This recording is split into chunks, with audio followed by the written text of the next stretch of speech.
Senator Lindsey Graham, a 71-year-old United States Senator, a seemingly healthy 22-year-old man. Now, these two people have never met. They lived completely different lives.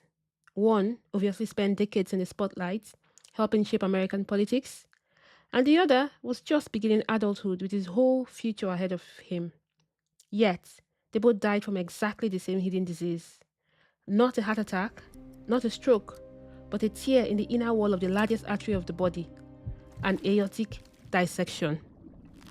Hearing about the senator's death immediately reminded me of this autopsy I did, because when I opened this young man's chest, I found almost exactly what the senator's preliminary autopsy would later describe. And that's why I always say every postmortem tells two stories. One explains how someone died, and the other teaches the living how to live. Today, we are going beyond the headlines. When news broke that Senator Lindsey Graham had died suddenly at the age of 71, millions of people wanted answers. But who was he? He served South Carolina in the United States Senate for more than 20 years after serving in the House of Representatives. Before entering politics, he served as an officer and lawyer in the United States Air Force and Air Force Reserve, eventually retiring with the rank of colonel. To the public, his death appeared sudden. He had remained active in public life until shortly beforehand, making the news all the more unexpected. Then came the preliminary findings from the medical examiner. An acute aortic dissection due to atherosclerotic cardiovascular disease. Yes, for many people, those words mean absolutely nothing. For me, they brought back a case from several years ago, a case involving this young man that was almost 50 years younger. Let me tell you the story. The call came after a young man in his early 20s was found unresponsive in bed by a family member. There were no obvious injuries, no signs of violence, no overdose, no explanation. Just an unresponsive young man. Obviously, when someone this young dies unexpectedly, there are so many questions that are asked. The foremost of which is, what happened? Could this have been prevented? Was there something everyone missed? Usually, these questions are answered during an autopsy. Like every autopsy begins the same way. Before we make any incision, we have to examine the outside of the body carefully. Bruises, cuts, medical procedures, anything that might explain what happened. But in the case of this young man, the external examination proved to be silent. There was nothing on the outside to explain why his heart had stopped. And sometimes finding nothing outside is the biggest clue of all, because it tells us that something hidden will be inside the body, hiding the answer. The incision was made.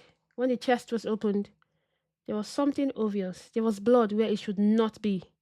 Not a small amount, but a large collection surrounding the heart itself. The mystery had suddenly become much smaller. This condition is called hemopericardium. Normally, the heart sits inside a thin protective sac called the pericardium. Inside the sac, there's usually only a tiny amount of lubricating fluid, just enough to let the heart beat smoothly. But when there's blood within that sac, that is when it's called hemo for blood, and then pericardium. Now, to get the clear picture, imagine trying to inflate a balloon inside a sealed glass jar. At first, it will expand, but then what happens? It will meet resistance, the resistance of the walls of the jar, and eventually, the balloon simply cannot get any bigger. That's exactly what happens in cases like this. The heart wants to expand, but the blood trapped around it wouldn't let it. And medically, we call that a cardiac tamponade. Then every heartbeat becomes weaker, less blood reaches the brain, less blood reaches the lungs. Eventually, the heart simply can't pump anymore because the pressure is just so much. And then it stops. But then, one question is still yet to be answered. Where did all this blood come from? This blood that was surrounding the heart. Where is the source? Now we go in to find the true killer. And in this case, or in these two cases, it would be the aorta, the largest artery in the human body. Many people imagine an artery as a simple pipe, but it's actually built like a multi-layered hose, strong, flexible, and designed to withstand enormous pressure. Running along the wall of this young man's aorta was a tear. Not a hole, but a split. A split between the walls. So blood had forced its way between the layers of the arterial wall, peeling them apart from inside, much like a wallpaper separating from a wall. This is called aortic dissection. So instead of flowing where it should, the blood creates a false channel inside the wall of the artery. With every heartbeat, the pressure in this false channel increases. Eventually, the weakened wall cannot withstand it and it can rupture. Then, the blood would burst into the sac surrounding the heart. Death usually follows quite rapidly. According to the preliminary findings released in Senator Graham's case, the same catastrophic process had occurred. Different lives, different ages, but the same disease. I will tell you what else I found in this case. As the examination continued, we noticed that the aorta, the ascending part of the aorta, was enlarged. The heart itself appeared to be larger than expected. The brain was heavier than average. These findings were important, but they did not explain why the young man died so suddenly. The fatal event was entirely within the chest.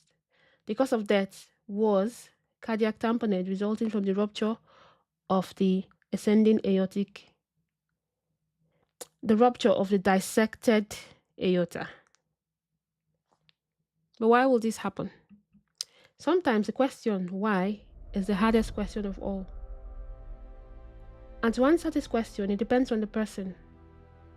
In older adults like the senator, years of high blood pressure and atherosclerosis can weaken the wall of the aorta, increasing the risk of a dissection. In younger people, we think differently. It could be inherited conditions or structural abnormalities that can weaken the artery from birth. In the case of this young man, there was a history suggesting a possible congenital heart abnormality, and genetic factors were considered. While we cannot say exactly what caused the weakness in the aorta, it reminds us that some young people carry risks they don't know they have. Death doesn't care whether you're famous. It doesn't care how old you are. It only cares whether the vessel can withstand the pressure inside it. An aortic dissection is uncommon, but it is one of the true medical emergencies where every minute matters.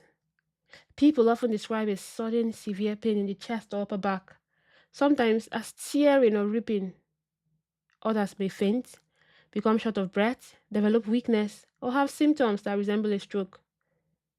These symptoms don't automatically mean someone has an aortic dissection, but they should never be ignored. Immediate emergency assessment is essential because early diagnosis and treatment can be life-saving.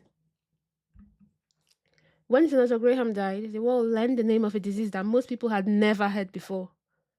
But behind every headline are families who lose sons, daughters, parents, and friends to the same condition. When I performed this postmortem, I wasn't thinking about politics. I was thinking about a family who had gone to bed expecting tomorrow to be an ordinary day. Instead, they woke up to a nightmare. Autopsies aren't only about explaining death. They're also about uncovering the truth. Sometimes that truth gives a grieving family the answers they've desperately needed.